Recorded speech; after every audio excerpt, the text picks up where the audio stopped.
We're gathered here because you're selfish, ungrateful, and ripping this family to pieces. My mother spoke those words into a microphone in my parents' living room. On my 30th birthday, 40 people sat in folding chairs, eyes fixed on me. My father clutched a 3-page list of every mistake I'd made since I was 8. My sister pointed her phone at my face, streaming live on TikTok. I didn't cry. I didn't walk out. I sat silently, let them finish, then spoke 6 words that shifted everything. Turns out I'd been recording as well.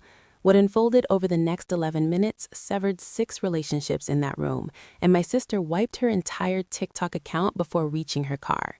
Before I continue, if this story resonates with you, please like and subscribe, only if it truly connects. Drop your city and local time in the comments below. I'd love to know where you're tuning in from. I'm Faith, 30 years old, an ER nurse in a quiet town just outside Columbus, Ohio. This is the account of how my family staged a surprise intervention on my birthday and how it turned into the darkest night in Mercer family history. Let me take you back 3 months earlier, so the conversation I was never meant to overhear. Picture this, a Friday night. I've just survived a grueling 14-hour ER shift, 2 car crashes, a cardiac arrest, and a toddler who swallowed a quarter. My scrubs reek of iodine and stale coffee. I'm slumped in my car in the hospital lot, engine off, eyes shut, simply breathing. Then I glance at my phone. 3 new messages. Mom, Faith, the insurance bill arrived. Can you cover it this month? Dad got laid off again.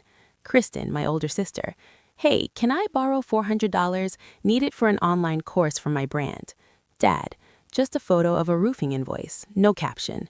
I open my banking app and run the familiar monthly tally. Parents' mortgage, $1,100. Mom's supplemental health insurance, $340. Kristen's car payment, $280. Groceries I deliver every Sunday, roughly $150. Total, about $2,100, nearly half my take-home pay. My own place, 1 bedroom, IKEA basics, fridge holding 2 meal prep tubs and half a bottle of hot sauce. I drive a 2014 Civic with 130,000 miles, no vacation in 8 years, not since nursing school graduation, and I never once complained. I grew up watching Grandma Ruth stretch every penny, always insisting family looks after family. So I did.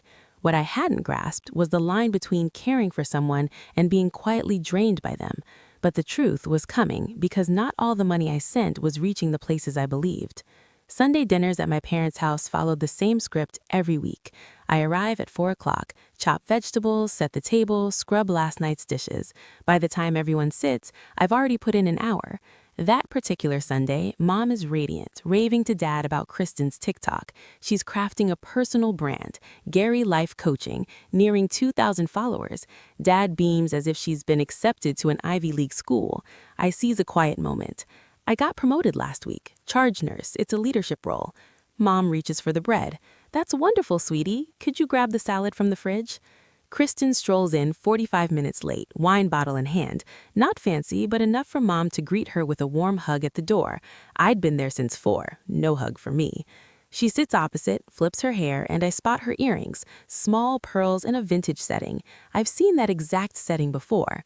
Those are lovely, I say. They remind me of Grandma Ruth's. Kristen shrugs. Aunt Jeanette passed them to me, said Grandma didn't want them anymore. I look at Mom. She's suddenly fascinated by her mashed potatoes. Grandma Ruth wears those pearls every single visit, every time. She hadn't given them away, but no one wants to address it, so I dropped the subject. That's what I always did, let things slide. The subtle digs, the clear favoritism, the absence of thanks where it belonged. I was expert at letting go, until the night I couldn't anymore. 3 months before my birthday, a Tuesday evening, I swung by my parents' house to retrieve a jacket left the previous Sunday. The back door was unlocked, as usual. I stepped inside, kitchen light on, voices around the corner, Mom and Kristen. I nearly announced myself. Then I heard my name. We'll do it on her birthday, Mom says. Everyone's already coming. We sit her down and lay out the truth. She's selfish. She controls us with money. We're tired of tiptoeing around her. My hand locks on the doorframe. Kristen laughs. I'll film it all. Perfect raw content for my page. Real family drama. She pauses. What if she stops paying? Mom gives a short, assured laugh, the kind you use when a kid threatens to run away. She won't. She's been covering us for 8 years. Didn't stop when my mom missed my college graduation. Didn't stop when Dad dismissed her job as just bedpans and paperwork. One tough night won't break her. But what if she does? Then 40 people see us pleading for help. She walks out afterward, proving every word we said. She's cornered either way. Perfect, Kristen replies. And if she flips out, even better, shows everyone she can't face reality. I stand frozen for perhaps 10 seconds. It feels like 10 minutes. Pulse hammering in my ears, legs like jelly. I slip back out silently, climb into my car, and sit in the driveway, hands gripping the wheel, staring at the garage door. 20 minutes pass. Then I call Naomi, my best friend since college, now a civil rights attorney. I recount every word. She listens without interrupting. When she finishes, she asks one thing. Do you still have that voice recorder app from last year's malpractice threat? I do. I'd added it when a patient's family threatened a lawsuit. Naomi had suggested it. Keep it running, she says. Start using it now. That night wasn't about revenge. It was about survival. I just didn't realize how desperately I'd need it. Over the following days, I did what I do best, made a list, not feelings, but consequences. If I sit through the intervention silently, 40 people leave convinced I'm the selfish daughter destroying the family. 40 people in a small town where everyone knows your business. 3 of them work at my hospital. Mom invited them. Naomi showed me the proof, screenshots of Mom's Facebook messages to Marcus, my supervisor, Carla, ER colleague, and Dr. Pham. She called it a surprise birthday gathering and asked Faith's work friends to show support. Support. If Marcus witnesses my mother publicly dismantle my character, every future interaction gets tinted. Even her own family sees her as trouble. In a small hospital, reputation is everything, and Mom is poised to shatter mine. If I push back, argue, raise my voice, I become Exhibit A. See, this is exactly what we mean. If I don't show up at all, Mom tells everyone I didn't even bother to come. That's how selfish she is. 3 paths, each a trap. I lay it out for Naomi over coffee, hands clutching an untouched mug. She stirs her latte slowly. They built the stage, she says. You didn't pick the crowd, but you can decide what performance they see. What does that mean? It means you need a 4th door. I stare. She holds my gaze. That's when survival turned into something sharper. Truth. Here's a detail most don't know about Ohio. It's a one-party consent state. If I'm part of the conversation, or simply present, I can legally record it. Naomi double-checked. So I began recording. Nothing flashy, no hidden camera, no theatrics, just a simple app on my... I open the app before stepping through my parents' door every Sunday and close it when I leave. Simple as that. The first week, nothing noteworthy. Mom chats about a church bake sale, Dad watches football, Kristen doesn't appear. The second week, I'm at the kitchen sink after dinner, rinsing plates, when Dad's voice drifts from the garage. The door stands ajar. He's on the phone. His tone is softer, lighter, almost boyish, like a teenager speaking to his first crush. Yeah, Linda, Tuesday works. Diane's got Bible study. I'll say I'm picking up parts at the store. A woman's voice answers, laughing, warm, comfortable with him. She doesn't suspect a thing. Dad chuckles. 22 years and she still thinks I go bowling on Tuesdays. I grip the sink edge until my knuckles bleach white. A plate slips, clinks against the basin. I catch it. Dad doesn't notice. He's still laughing. I finish the dishes, dry my hands, walk to my car, sit and check my phone. The app is still running. The waveform pulses steadily. I hadn't gone looking for this. I wanted protection. But a recorder doesn't edit. It captures everything. And evidently, everything in the Mercer house deserved to be captured. Week 4. I arrive early, 20 minutes before dinner. Front door locked, so I circle to the back. Mom's bedroom window is cracked open. Her voice floats out. Speakerphone, both sides clear. Gary doesn't know about the $14,000, Mom says. I transferred it to my personal account right after Mom's estate sale. He thinks the furniture went for less. Then Aunt Jeanette's voice, tinny to the speaker. Smart. And the pearls? I already sold the bracelet, got $800. If Ruth asks, we say it's at the jeweler being cleaned. Fine, Mom replies. Just don't let Faith find out. She's the only one who still visits Ruth every week. If Ruth mentions the bracelet, Faith will start digging. Faith won't find out. She's too busy paying your mortgage. They both laugh. I stand in the backyard beside the recycling bin, listening to my mother and aunt chuckle over stealing from my 82-year-old grandmother. My phone rests in my jacket pocket. The red recording bar throbs quietly. $14,000. That's 7 months of the mortgage payments I've been making, the ones I believed were keeping a roof over their heads while they struggled. They weren't struggling. Mom had 14,000 hidden in a secret account Dad knew nothing about, built from Grandma's estate, while I ate meal prep from plastic tubs and drove a car with a cracked windshield. Now I had 2 secrets stored in my phone, and 6 weeks remained until my birthday. 6 more Sunday dinners, 6 more smiles at the door. I could manage that. I'd been managing it for years. The next Sunday, Derek skips dinner. Extra shift, electrical work at a new development on the edge of town. He works hard, always has. Kristen used to boast about it when they first married. Tonight, she isn't boasting. 2 glasses of wine deep, she leans toward Mom across the table. I sit at the far end, cutting my chicken. Invisible. Derek is useless, Kristen murmurs. Can't fix the sink, can't get promoted. I married a man who peaks at 35. Mom doesn't blink. You could have done better. I wish you'd never said yes at that altar. Kristen empties her glass. I keep thinking if I hadn't gotten pregnant that first year, I would have walked. Mom pats her hand. You still have time. Derek's in the living room, doesn't hear, doesn't care. I say nothing, eat my chicken.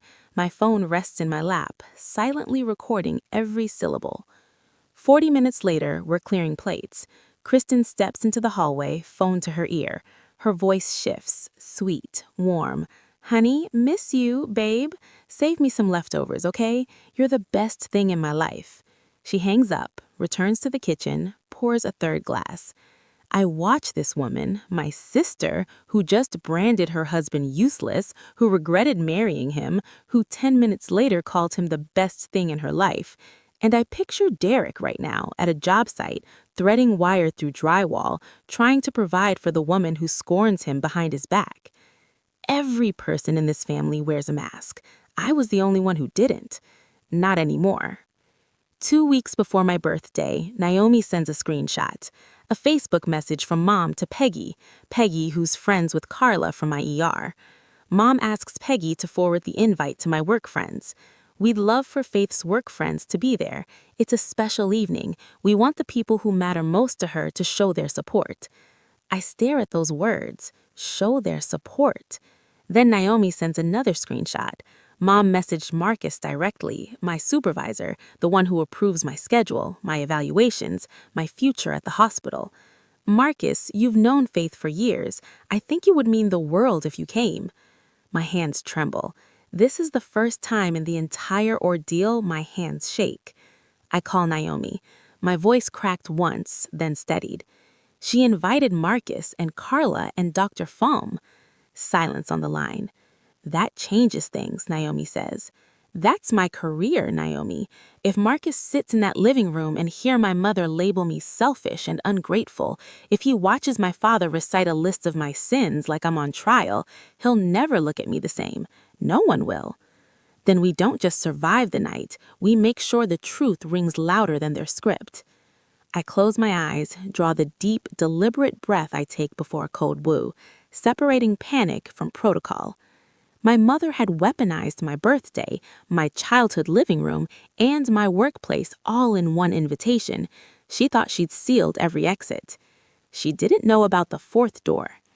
10 days before my birthday, Naomi and I sit in her car outside a coffee shop, engine off, rain tapping the windshield. Ground rules, Naomi says, counting on her fingers. 1, you walk in like it's a normal party. Smile, greet people, give no hint. Okay. 2, when they start, let them finish. Don't interrupt. Fine. 3, when they're done, you ask, calmly, clearly, once, can we discuss this in private, just the family? And if they refuse? That's rule 4. If they refuse, if they insist on doing this in front of 40 people, then the recordings play. Their choice, their stage, your truth. I nod.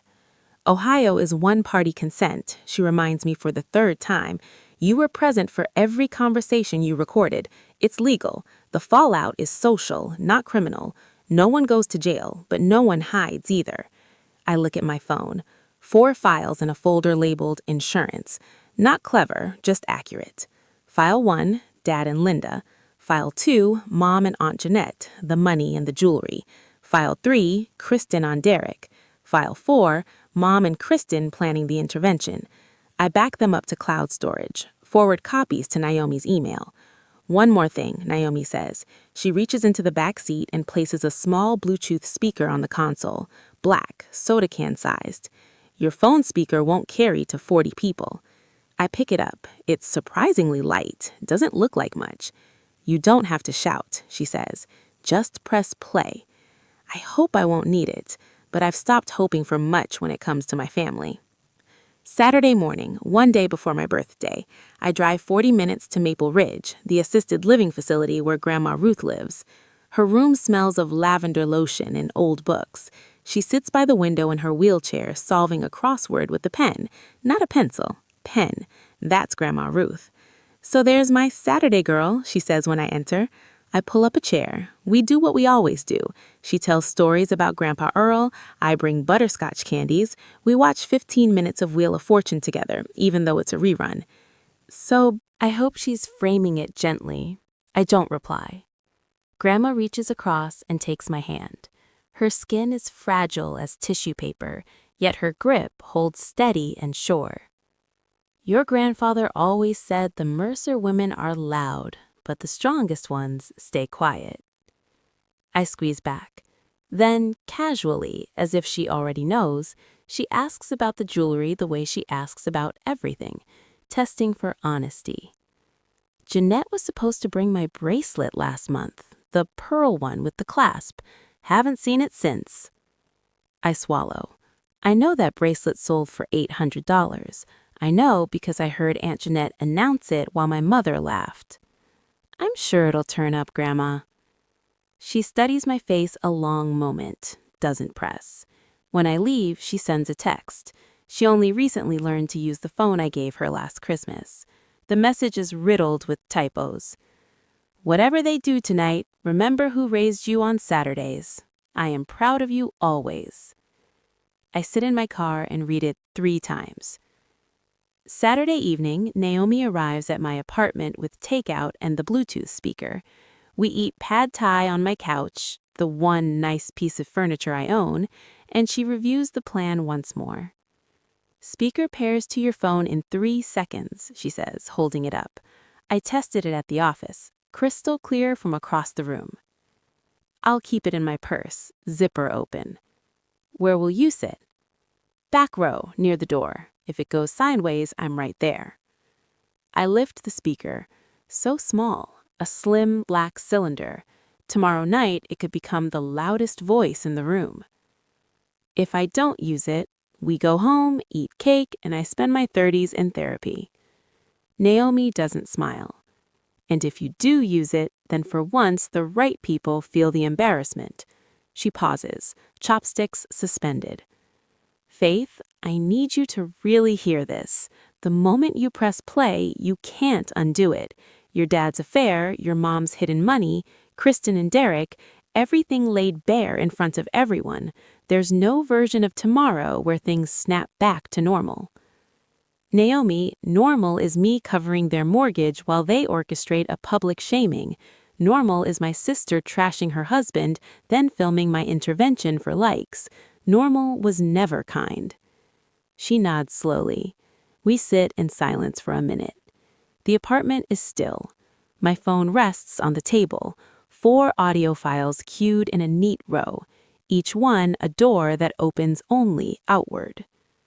"Try to sleep," she says as she heads out. I don't.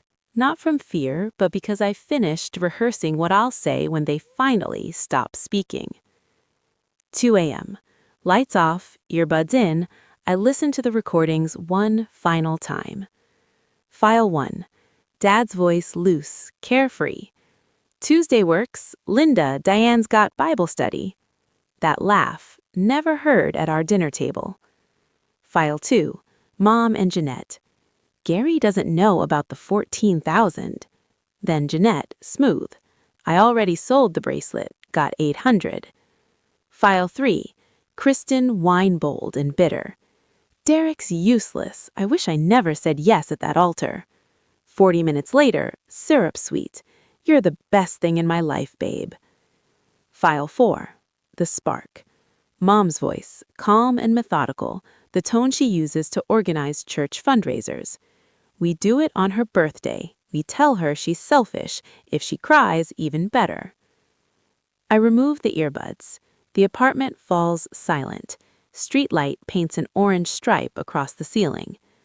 Tomorrow, my family is constructing a courtroom in their living room. They've drafted the indictment, summoned the witnesses, rehearsed their statements. They've even brought their own camera operator, my sister, streaming my trial live for internet strangers. And they have no clue the defendant has testimony no one in that room wants to hear. I plug in my phone, set the alarm for 9, close my eyes. Tomorrow is my birthday, 30 years old. I once imagined 30 would feel like a milestone, a celebration, a fresh start. Instead, it feels like a judgment. But here's what they don't realize. The judgment isn't mine. It's theirs. Okay, stepping out of the story for a moment, I want to be completely honest. The night before, I nearly didn't go. I nearly packed a bag, drove to Naomi's, and spent my birthday eating ice cream while pretending none of it existed. What stopped me was this. If I don't show, they tell the story without me. 40 people hear their version, and I become the villain who couldn't even face her own family. So let me ask you, what would you have done? Walked into that room or stayed home? Drop your answer in the comments. Now, the night itself. I pull into my parents' driveway at 6:15. Cars line the street in both directions. I count 11, 12. This isn't a birthday dinner. It isn't a surprise party. Phone fully charged. App open. Speaker already paired. I smooth my blouse, check my reflection, draw one steady breath, and walk through the front door. The living room has been transformed. Couch pushed against the wall, coffee table removed. In its place, 4 rows of folding chairs, 10 across, facing forward, where a mic— I didn't break that window. Kristen threw the softball through it. I was in the backyard. I took the blame because Kristen cried first. Faith, age 13, told her aunt she didn't want to attend church camp. Correct. Church camp fell in July, right in the middle of my library summer reading program. Mom called me difficult. Faith, age 15, refused to let Kristen borrow her car for prom. I was 15. I didn't own a car. Kristen wanted Mom's. Mom said no. I still got blamed. Faith, age 22, moved out without asking permission. 22, moved out without asking permission. He reads for 7 full minutes. 7 minutes of childhood grievances scraped clean and held under harsh light before 40 strangers. No one interrupts. A few shift uncomfortably. Carla covers her mouth with her hand. Derek, Kristen's husband, stares fixedly at his shoes. Dad folds the pages, looks up at last. We raised you better than this, Faith. He sits. The room waits. I wait. I let 10 full seconds of silence stretch and settle, letting every person feel the gravity of what just unfolded. Then I stand. My chair scrapes behind me. Every head turns. Mom. Dad. My voice stays level, measured, calm. I hear you. I appreciate that you feel strongly. Can we discuss this privately, just the 4 of us? Mom shakes her head before I finish. No, this is exactly why we're doing it here. Privately, you shut us down. These people are witnesses. Witnesses? I echo. Sit down, Faith, Dad says from his seat. Kristen's voice cuts in. Just let them finish. This is good for you. She adjusts her phone on the tripod. The red dot blinks steadily. Still live. I scan the room once more, deliberately. Marcus is typing on his phone. I wonder if it's a note, a text to HR, a message to someone outside. You won't believe what I'm watching right now. The woman in the green cardigan nods again. She believes this is love. She believes she's witnessing a family brave enough to speak truth. I glance at Naomi. She sits motionless, hand resting on her open purse. Inside, the speaker waits. I look at Derek. He's staring at Kristen's tripod with the expression I've seen in the ER, confusion sliding into dread. I draw the breath I take before calling time of death, not because this is an ending, but because what comes next cannot be undone. Okay, I say, you've had your turn. I reach into my purse, lift my phone, hold it up so everyone can see. Funny, I've been recording too. The room drops into absolute silence. I press play. The Bluetooth speaker wakes in Naomi's purse, clear, loud, every word slicing through the air. Dad's voice floods the space. Yeah, Linda, Tuesday works. Diane's got Bible study. I'll tell her I'm picking up parts at the store. A woman laughs, warm, intimate. She doesn't suspect anything, Dad continues. 22 years, and she still thinks I go bowling on Tuesdays. Silence, the thick, suffocating kind. Mom turns to Dad. Color drains from her face in one swift motion, as if a switch flipped behind her eyes. Dad lunges forward. Turn that off! Turn that off! I don't move. The recording plays on. Dad's voice, relaxed and light. I'll bring dinner, that Italian place you like. She'll never know. The woman in the green cardigan stands. She looks at Mom, then Dad, then the door. She grabs her coat and leaves without a word. Her friend follows. Mom grips the back of a folding chair until her knuckles bleach bone white. She stares at Dad, not at me, at him. Gary, she whispers. Diane, it's not... You have to understand. 22 years, bowling. The room hums with tension. People glance at one another, look away, study the floor. Marcus sets his phone face down on his thigh. I touch the screen. The recording stops. My voice remains even, clinical as a chart note. That's recording 1. I pause. There are 3 more. No one breathes. No one moves. The banner behind me, "We love you enough to tell the truth," has never felt more hollow. I press play on the second file. Mom's voice now, confident, conspiratorial, the tone she uses when she believes no one who matters is listening. Gary doesn't know about the $14,000. I moved it to my personal account right after Mom's estate sale. He thinks the furniture sold for less. Aunt Jeanette's voice, tinny through the speakerphone. Smart. And the pearls? I already sold the bracelet, got $800. If Ruth asks, we say it's at the jeweler being cleaned. Dad turns to Mom. His face collapses, half guilt from the first file, half rage from this one. $14,000 from Ruth's estate? You told me the auction brought in $4,000 total. That's taken out of context, Gary. Aunt Jeanette, third row, shoots to her feet like the chair scorched her. Diane, you told me no one would ever find out. The room stirs, not shouting, but a low, rolling murmur of disbelief.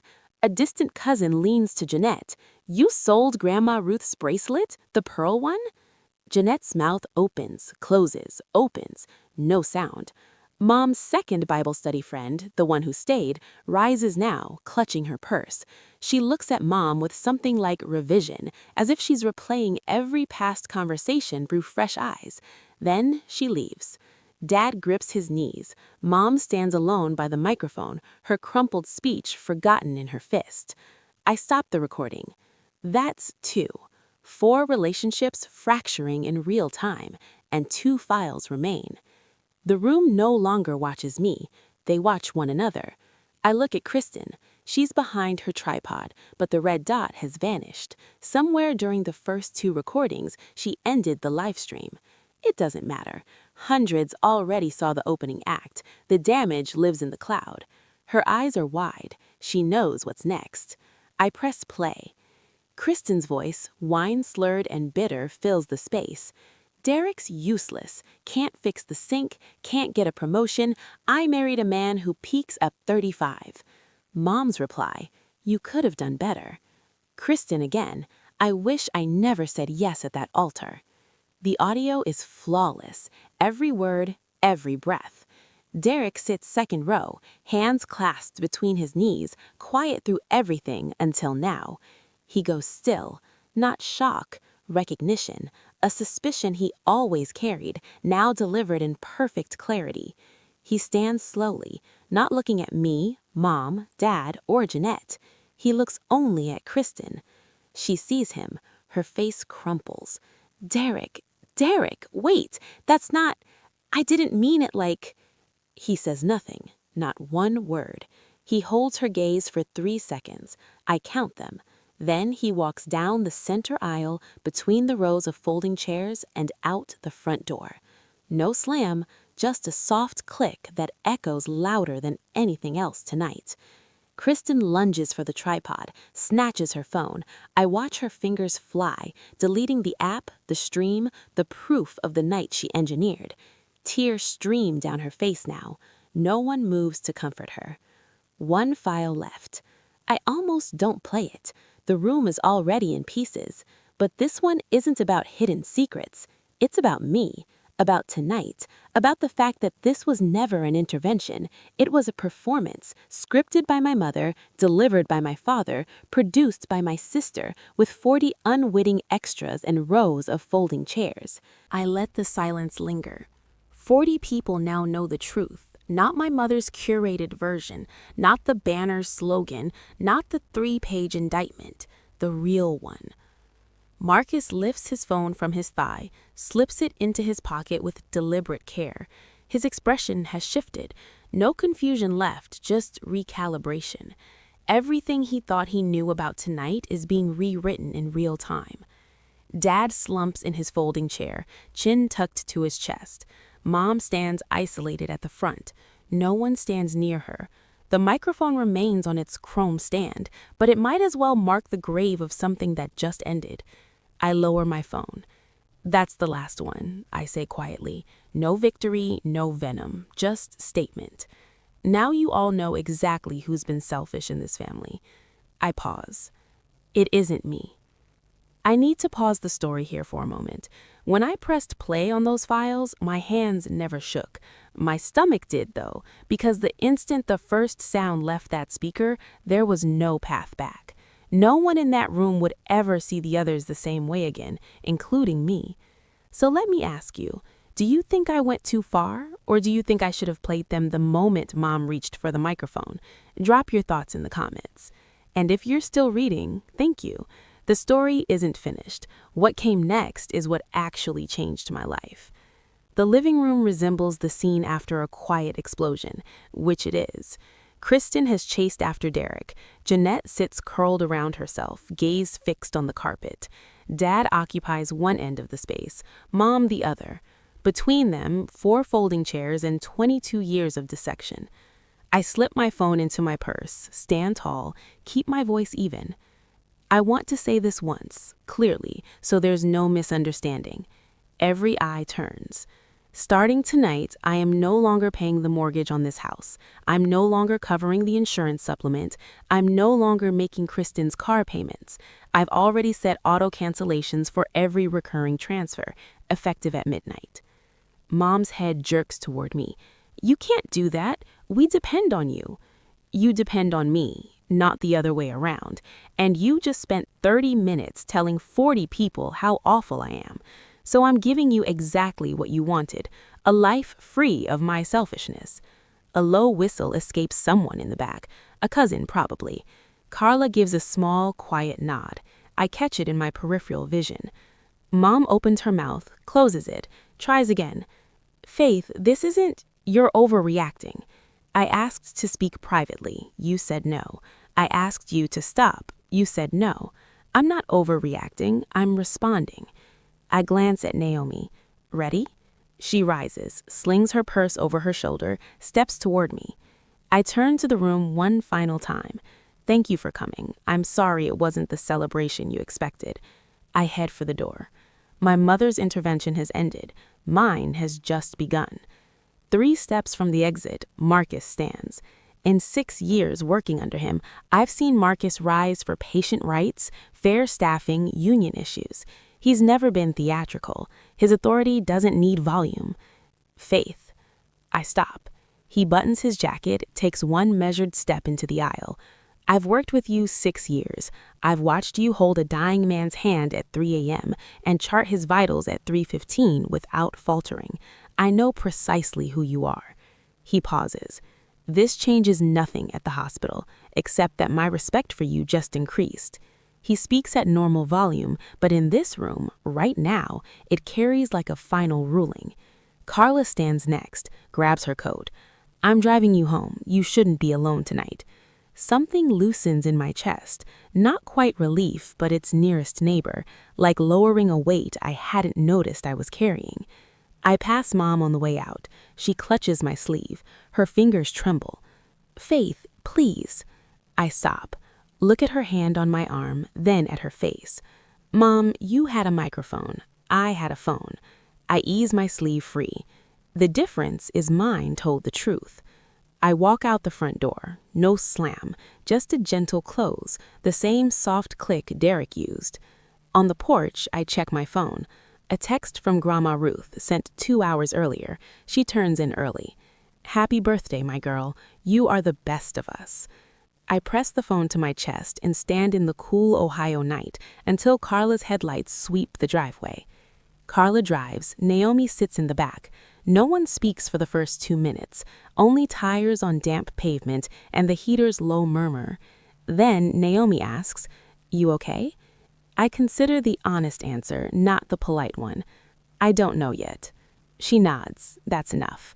We're on Route 33, halfway to my place. I open my phone and read Grandma Ruth's text aloud, the whole thing, typos included.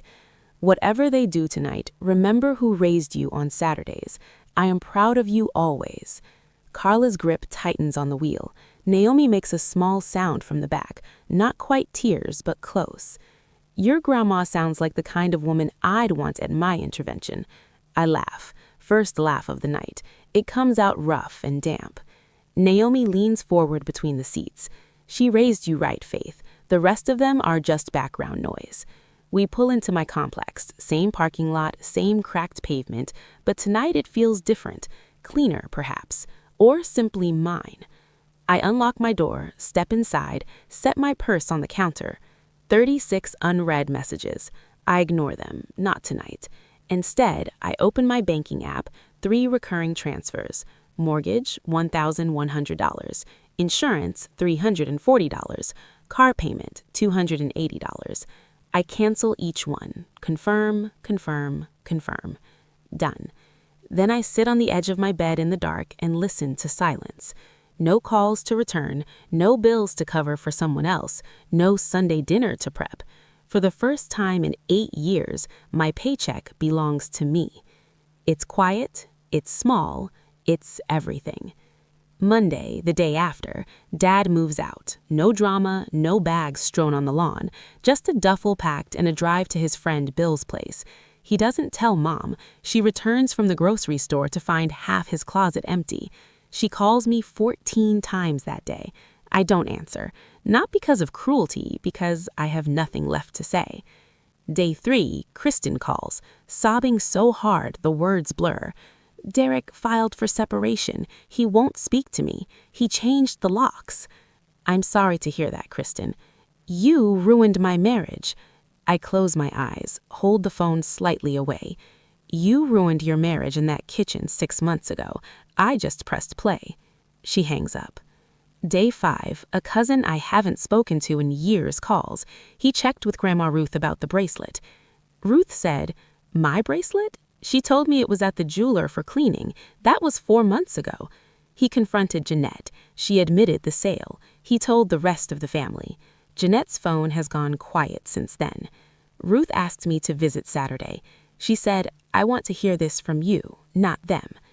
Day 7, Mom posts on Facebook, long, emotional. Our family is going through a difficult season. Not once. Marcus greets me the same way he always has. Brief nod, straight to business. But he assigns me to the new trauma protocol committee. It's extra responsibility. It's also trust. I'll take it. Carla and I now have lunch every Wednesday. We never did before. She shares stories about her daughter's soccer games. I tell her about Grandma Ruth's crossword obsession. Normal things, easy things. One Saturday, I step into a hardware store and buy a small pothos plant for $5. I place it on my kitchen counter, right where my phone used to sit while I ran the monthly calculations of how much I owed everyone else. Naomi texts that evening, "How does freedom taste?" I snap a photo of the plant and reply, "Like a $5 plant from the hardware store." She sends a row of laughing emojis. I smile at my phone in my quiet apartment, and it doesn't feel empty anymore. 6 weeks later, I walk out of the hospital after a double shift, feet throbbing, scrubs carrying the faint sting of antiseptic, thinking only of leftover pasta and my couch. Then, I see her. Mom stands by my car, arms crossed, no coat despite the 40-degree chill. "Faith." "Mom, I'm your mother. You can't just cut me off." I unlock the car, place my bag on the passenger seat. "I didn't cut you off. I cut off the money. Those are two different things." "We need to talk." "Then talk." She straightens, lifts her chin. "I did what I thought was right. That intervention came from love, Faith, even if you can't see it." I lean against the car. I'm tired, not the kind sleep can fix. "Mom, you wrote Dad's script. You invited my boss. You told Kristen to live stream it. You chose my birthday so I couldn't refuse without seeming ungrateful." I pause. "That's not love. That's a production." Her jaw tightens. "So what do you want from me? An apology? A real one, not a Facebook post." "I'm not going to apologize for caring about my daughter." "Then we're done here for now." I open the car door. She doesn't move. "Mom, I love you, but I won't let you treat me like an ATM and then call me selfish for having a limit. When you're ready to talk, really talk, you have my number." I get in, start the engine, pull out of the lot. In the rearview mirror, she stands exactly where I left her, growing smaller. I cry on the drive home, first time since that night. Not from regret, from loss. Loving someone and accepting their abuse are two different things. I chose love. I just stopped accepting the rest. Here's where everyone ended up. Dad and Mom separated officially. Dad lives in a one-bedroom apartment near the hardware store on 5th. He called Linda, the woman from the recordings, after the party. She didn't answer. Turns out Linda has a husband, 2 kids, and her own mortgage. Dad was her Tuesday distraction, nothing more. He lost his wife and his fantasy the same night. Kristen and Derek finalized their divorce 3 months later. Derek kept the house, his name on the mortgage, his payments, his credit. Kristen moved back in with Mom, 2 women in a 3-bedroom house with nothing left to say to each other. She permanently deleted her TikTok. All that raw, real family content, gone. Jeanette tried to sidestep the bracelet issue. She couldn't. Grandma Ruth called her directly. I was there in Ruth's room at Maple Ridge when she said, "I want the money or the bracelet. Pick one." Jeanette has neither. She spent the $800. The family barely speaks to her now. Mom still calls. Not every day, not every week. Sometimes she texts thinking of you. Sometimes I reply. Sometimes I don't. No schedule, no obligation, no autopay.